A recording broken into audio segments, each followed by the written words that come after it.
Blades Ramble are proudly supported by our main channel sponsor, My Business Group, a group of brands designed to support owners, leaders and managers in business. If you're looking to grow your business, contact mybusinessgroup.co.uk today for more information or follow the link in the description below. And as this is hot off the presser, we're proudly sponsored by High Point Access Limited, your number one stop shop for all your working at heights and roofing needs. If you mention the Ramble when you're asking for a quote, you'll receive 10% off any works. Find their details in all the links below. Thank you to High Point Access Limited for your continued support of the Blades Ramble.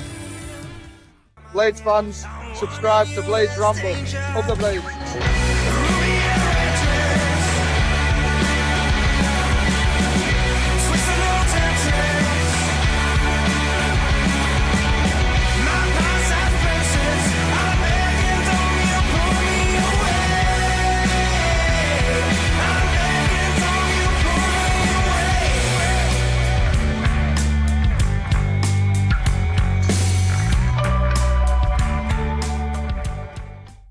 Testing, 1, 2, testing. Am I coming in?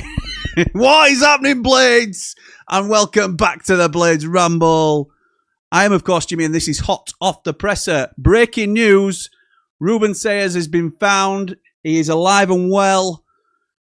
Nobody's known where he's been for the last 10 days. That, it wasn't asked, which was a little bit disappointing. Why did he not make any comments on the new signings? Maybe it's just us looking into that a little bit too much. He had plenty to say.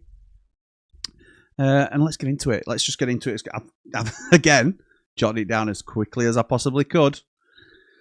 We'll see how this goes. So, the window is now closed. Andy Giddins starts it off from Radio Sheffield. He says, the window's now closed. Are you satisfied with the transfer window as a whole? He says, yeah, it's a big turnaround for the club. I think it was 8 players in total in the last week of the window. We wanted to do it earlier, but we are satisfied. It's what we do from now that counts. Absolutely right, that's true. Were there more in than you expected? He said, well, there were a couple of situations in the market where we thought it'd be good to move, both with experience and youth prospects. So, essentially saying, yeah, probably 1 or 2 more than we expected to get in. There were a little bit more movement. And he goes on to explain why in a minute. Do you feel like now you've got a squad capable of pulling themselves out of this situation and ready for a promotion bid? And he said, well, we'll take it step by step. We're ready to go on Friday and take it from there. We need to be a team first and foremost, rather than a collection of good players. It seems as though on deadline day, defence, sorting out the defence was your priority. He talked about Giddins, Andy Giddins is saying this. You brought in Che Ogbeni, a right winger, but you also brought in Alex Matos, who was a defensive central midfielder, and you brought in Mark McGuinness and Ben Mee. Was defence somewhere that you looked at as an area that needed improving? And he said, we've talked about reinforcing at the back. We've brought in 4 or 5 players. It's a complete restructure of the defence. Ben's huge in terms of the experience that he can bring. Mark McGuinness is a good defender for the level. Matos is a defensive midfielder, and we've talked about being more competitive in that central midfield area and someone that can control the play. So that's why we brought these players in. Does the recruitment mean, and a lot of fans are speculating on this, says Gids, that you're looking at a formation change? He says, well, we've analysed the performances over the first 4 games. There's been 5 games and we've lost them all, but he's talking about league games. So we look at what's working and what's not working. I'm guessing one list is a bit longer than the other. We need to now adjust and adapt. We'll see if it's a change in formation. Obviously, we won't expect him to give that away. We'll see if that means a change in formation, but we do need to adjust and adapt. He says, well, a lot of fans are pointing to the fact that it's happened before at Reading, where you've tried something, it's not worked, you made a drastic change in formation, and then things started to pick up again. He says, well, we've done it twice, actually. We did it at Reading and at Hull. So we're in the moment now where we need to vary what we're doing. And it can be more than just the formation. We've talked about this before. When we talk about how they're setting up, I'd like to see us go 3 at the back. If you watched our countdown to kick-off last night, then you'll know the formation and the team that I was proposing. But it's not just how you set the team up; it's how you set them up to play and what patterns of play and how you plan to progress the ball through the. Sorry, this is me going off on a tangent, but how you progress the ball through. So a change in formation doesn't necessarily mean great instant change. It's got to be a clear message to the players, and to be fair to him, he does come on to that. When you've done your analysis, says Gids, what were the biggest issues that came up? He says, well, when we're analysing things, we look at the facts. It's a fact. We look at the facts. What we've been good at, so we've been dominant in possession, but teams have been able to get back in shape and crowd the box and things like that before we're able to really punish them. They've been more clinical against us, so we need to be more vertical in our attacks and faster. Teams have been able to defend against us too easily, and we also do individual analysis as well. He says there's a lot of players on international duty. Does it make it difficult with some players being away and some not? He says, well, we've got a variation in the players. Mark McGuinness, for example, was straight in with us and he's trained throughout the international break. Chong didn't train with us before Borough. He played against Middlesbrough and then he's gone again, so he won't train with us before the Ipswich game. So that might be the case again. He says Ogbenny, again, he's different because he's away on international duty, hasn't yet trained with us, but can't play. So, but we make sure they all get the same information and they're all prepared for what we're talking about in training and during those sessions. Gid says, so after Borough then, is it fair to say that there's no real room for error now? And he says, well, interestingly, he says, well, my opinion on that doesn't matter. And that's true. That's true. We know what it means to be at Sheffield United. We've made late changes to the squad and there's no excuses now. Were there any talks about your future? Any expectations outlined or ultimatums given? Says Gids. He says, no, we've met with them or we plan to meet with them. That wasn't quite clear, but they want us to outline what we're doing and how we're doing it. But I feel like they've been very supportive through this period. Ollie Arblaster.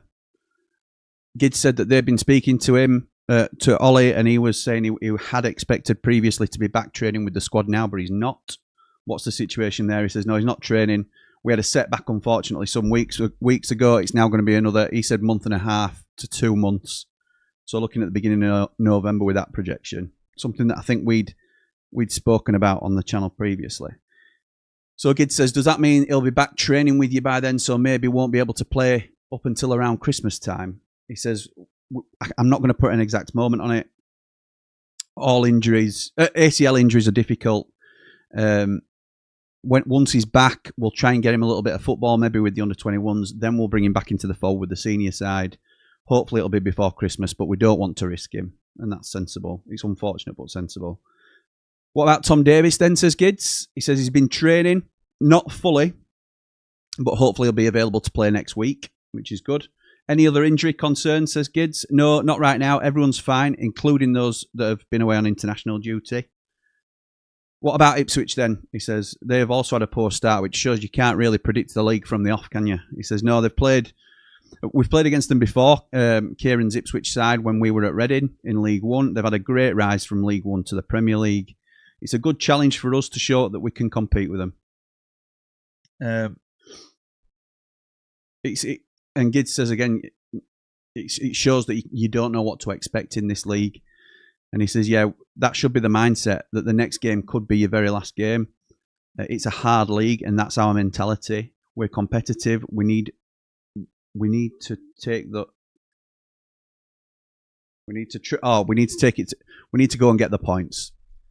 Can't read my own writing. Then Danny Hall comes in. He says you mentioned something to Gids early on, which he did, which I'm glad Danny came back to this. You've got a collection of players there. How do you make them a team? He says, well, everyone needs to know their job. It's about simplifying the message. There's camaraderie that we need the players to work on and include each other. It's a process, and players.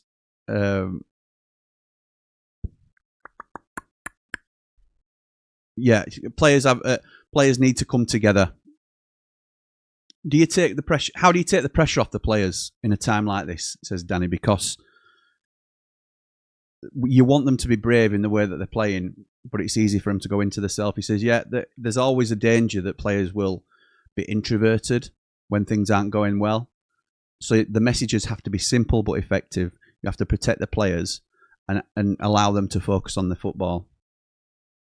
Danny says, with the new additions, you've obviously brought in several more players into the playing squad.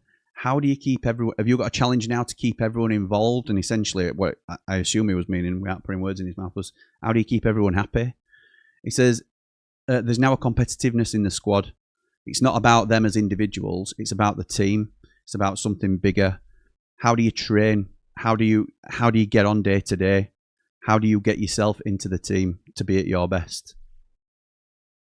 Danny then says about going back to Blaster. Then obviously he's a Sheffield lad, a United fan. How are you supporting him mentally with that? Because it's not just a physical journey; it's a mental one as well.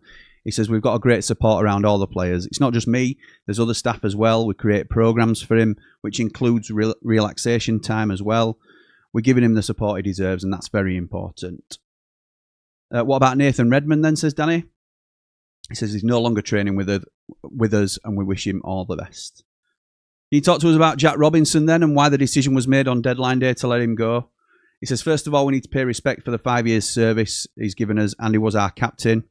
Communication from him has been class. Jack in the last year was in his last year. He wanted more clarity on where the club was going. He felt his time at the club was done, and it was also a good option for the club. Danny said, can you just clarify, did you say then that he was concerned with the direction the club was going? And he said, no, I didn't say that at all. I said he wanted clarity on what was happening, where the club was going, but he also wanted more time. Like he's been offered a 2-year contract essentially by Birmingham.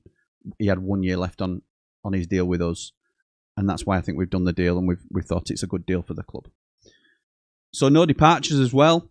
Surely that's a positive. Gus Hamer stays at the club. Michael Cooper stays at the club. He says no one is better or bigger than the club. They've stayed with us, and we can move forward with them now. Straight down the line.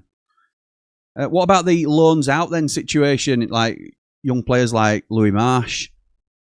What was behind the decision to keep some of those? He said, well, like with training and players in and stuff like that, every case is different. Sometimes we didn't get offers for some of these players that we thought were suitable. Some players did go out on loan, and then others we'd like to train with us and revisit that in the next 3 or 4 months to see how it goes. And then there was a third interviewer came on and said, did your transfer plans change at all? And he said, no, they didn't. We knew who we wanted, but the review of performances dictated how we moved, which I thought was odd, unless I've misinterpreted that. Yeah, it was. We try and do a review. He says, how often do you look at what needs, look back and analyse what you're doing? He says, we try and do it every 6 games. We adjusted it for the international break. It's something we try and do as often as we can. I think that's really interesting that they do like a 6-game analysis in depth in terms of what went right, what went wrong. So wait and see. Do you do anything away from the training ground with the team? He says, no, we don't usually do that. We had 8 players away with international duty, so between 33 and 40% of the team were away. I trust the players to focus on what we want them to do. The interviewer then says, Friday night game, does that make it hard to consider some of the players that have been away on international duty? He says, yeah, it does. He says Tyler Binden, for example, he lands back on Thursday evening after a really long flight. He's been away with New Zealand, hasn't he? It's always a concern. I think the squad is good enough to handle it, but it's something that we have to be aware of. He said, do you look at leadership qualities when you're bringing in some of these players that you've signed, particularly on deadline day? He says, well, because he used the example, you've lost Anel and Jack Robinson. I didn't really have Anel down as a leader, if I'm honest, but that's the way the question was framed. He says, well, first of all, we look at quality centre-backs. That's and which is the right thing to do, obviously. We look at the centre-back qualities that they can bring when we're bringing them in as replacements. And then we consider what other qualities they can offer us He says some are more in the prime, others are more experienced who can help us in the short term. So he's obviously referring to Ben Mee in terms of a short term. I won't say, he says, as the leadership qualities improved in the squad, that was the question as well. He said, I won't say it's improved, it's different. The dressing room is always alive. There's always players in and out, and the leadership qualities within our changing room have changed. He said, will you, now that you've had such an influx of new players, will you treat this now like a bit of a mini pre-season? And he says, or are you quite clear on what your team's going to be? He says, no, we're very clear.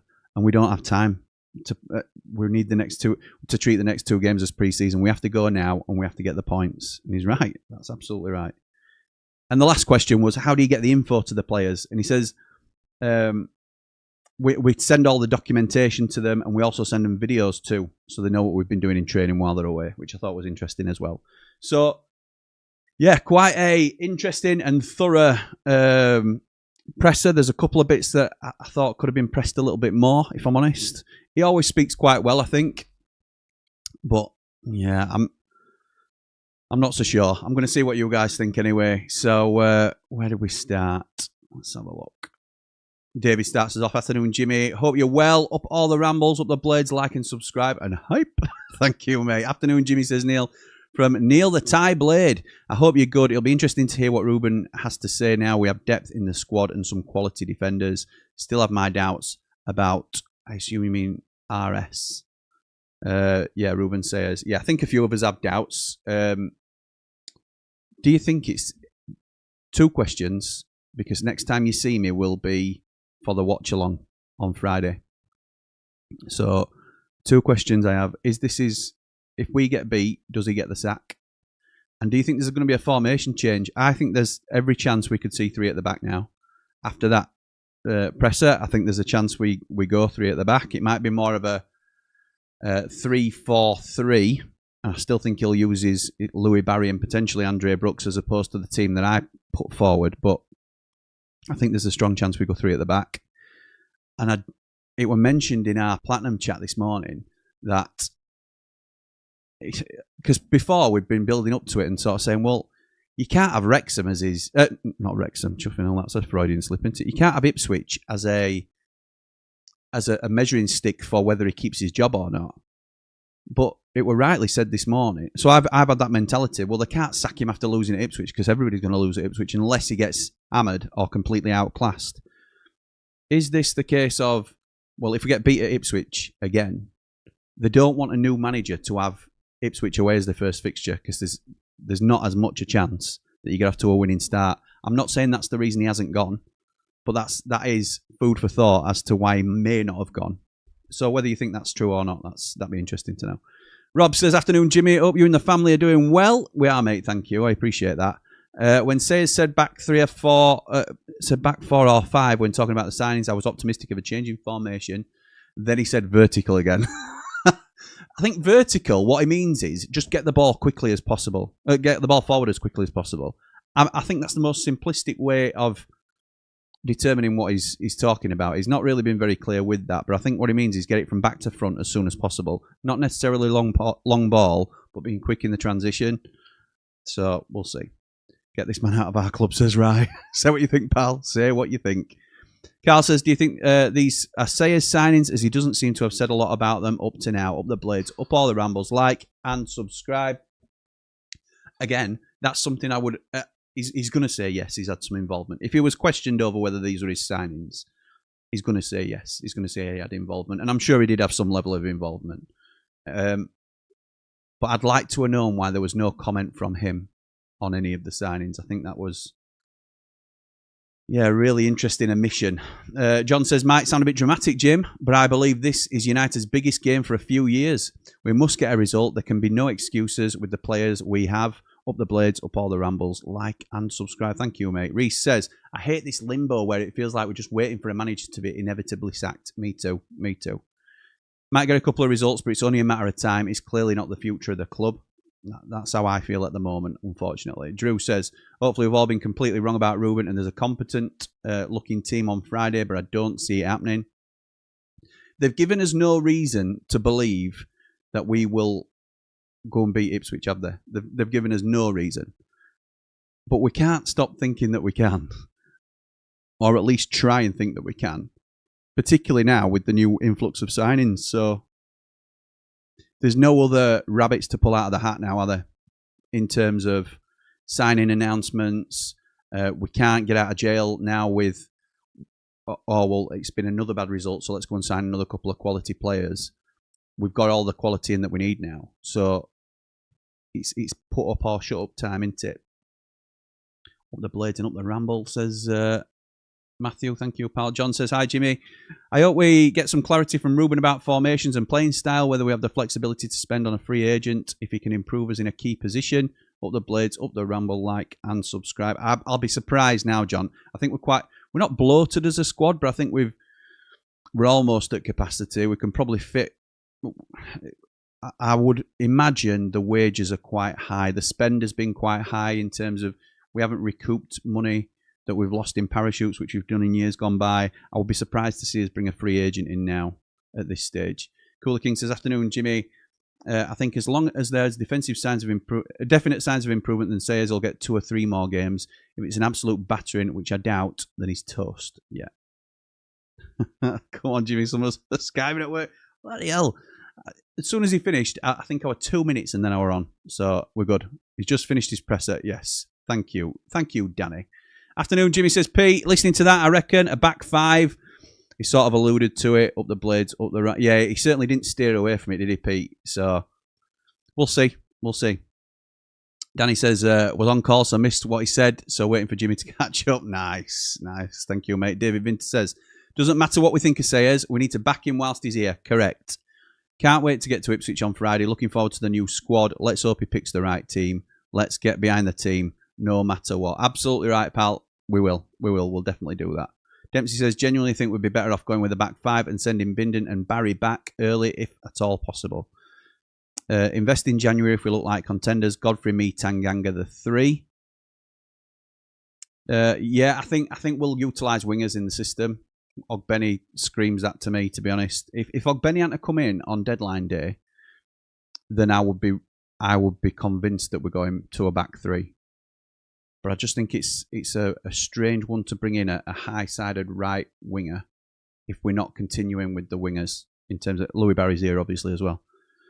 Scott says, Jimmy watching videos of Marcel Marceau to practice his mind for the first 5 minutes before he switches his mic. Hey, oh, nice. I got you there. The Man Mountain, this is the view from the mountain. He says, basically, it communicates in pie charts and presentations. No emphasis given to team building or bonding.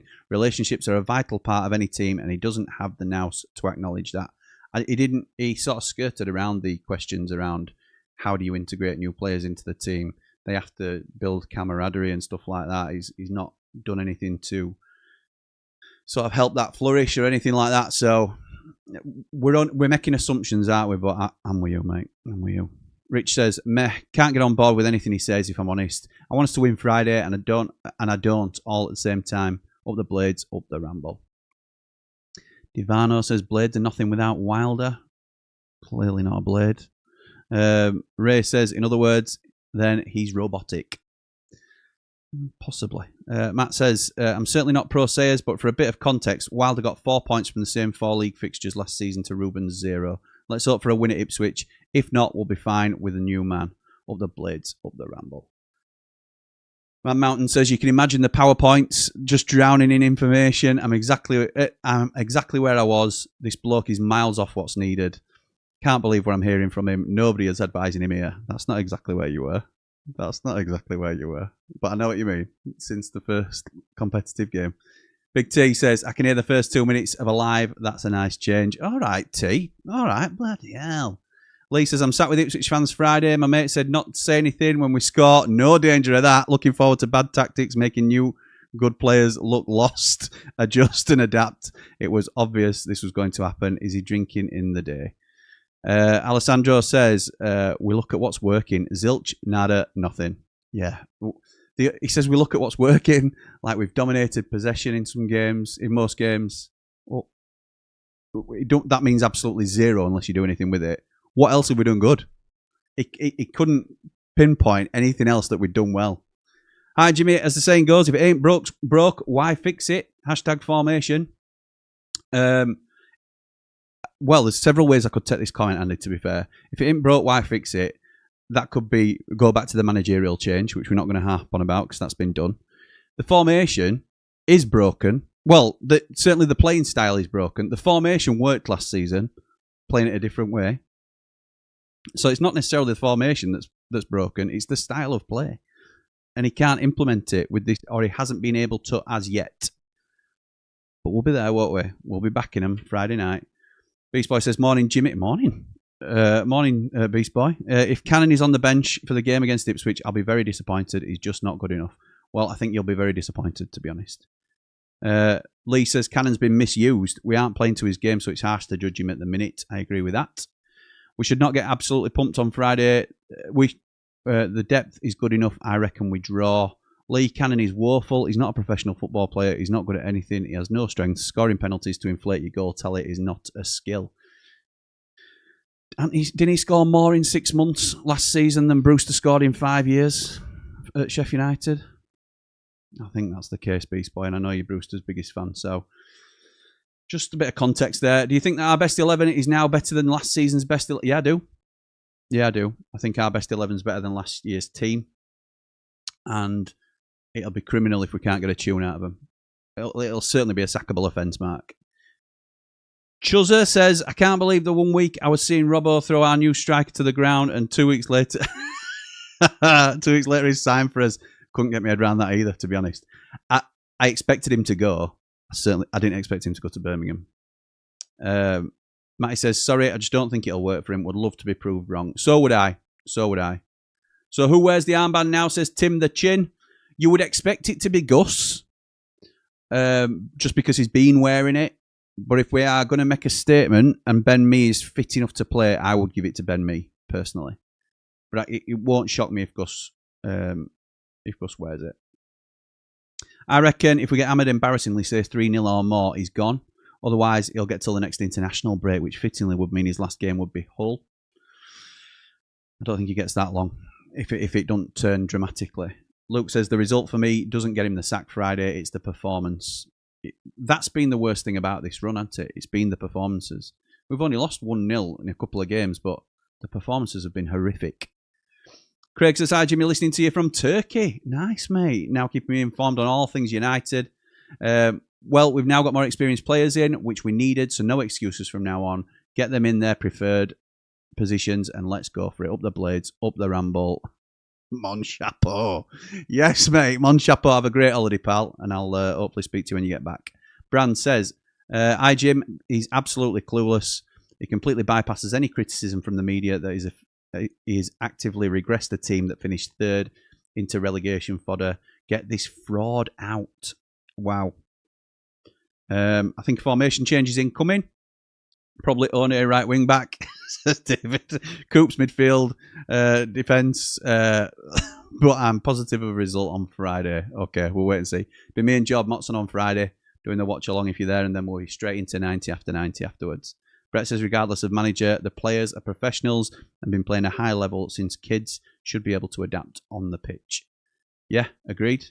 I think you have to look at the players as well. Paul says, I don't think he will change the formation from the back four. Up the Blades, up the Ramble. We'll wait and see. Lee says, there is a plan, to the Man Mountain says, there is a plan, fella. Anyway, welcome to my side. You are welcome.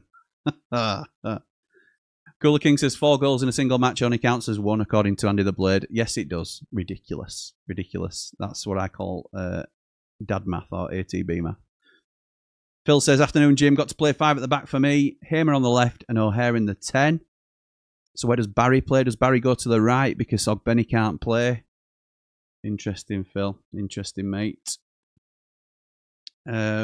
Jimmy says, I'll take a 0-0. Start with the basics. If we can fashion a win, great. But it won't save Sayers in the long term. Up the Ramble, up the Blades.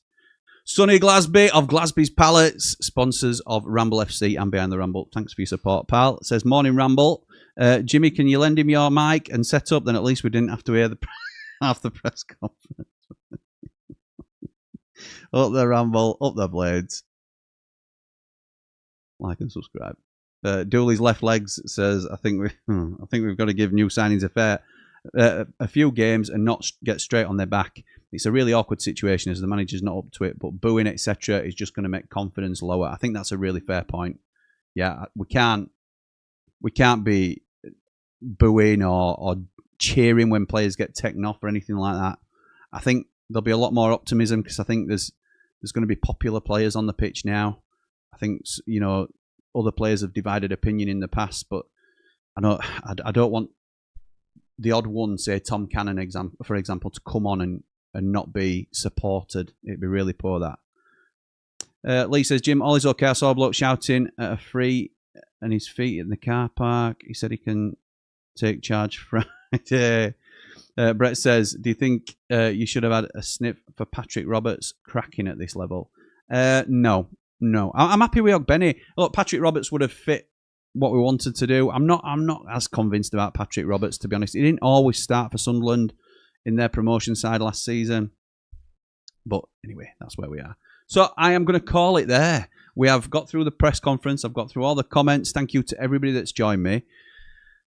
Is it his last game? That's what I want to know. And we'll be talking all about it during the watch along. It's going to be a really interesting week for Sheffield United, this. So the plan is I'm going to have some content over on Ramble FC. So we're going to do the Oxford-Leicester game. And we're going to do the Southampton-Portsmouth game, which will be a really good one. But we're also doing the watch-along Friday night on Blades Ramble right here. So watch-along for Ipswich and Sheffield United. 90 after 90 straight after that. And then we'll also be into 3 Mardy Blades on Sunday night. So thank you everyone for watching. I'm going, I think 1-1. 1-1. I think we get his first point of the season, and I think it takes him through to Charlton. Let me know what you guys think. But for now, come on you red and white wizards. Up the Blades!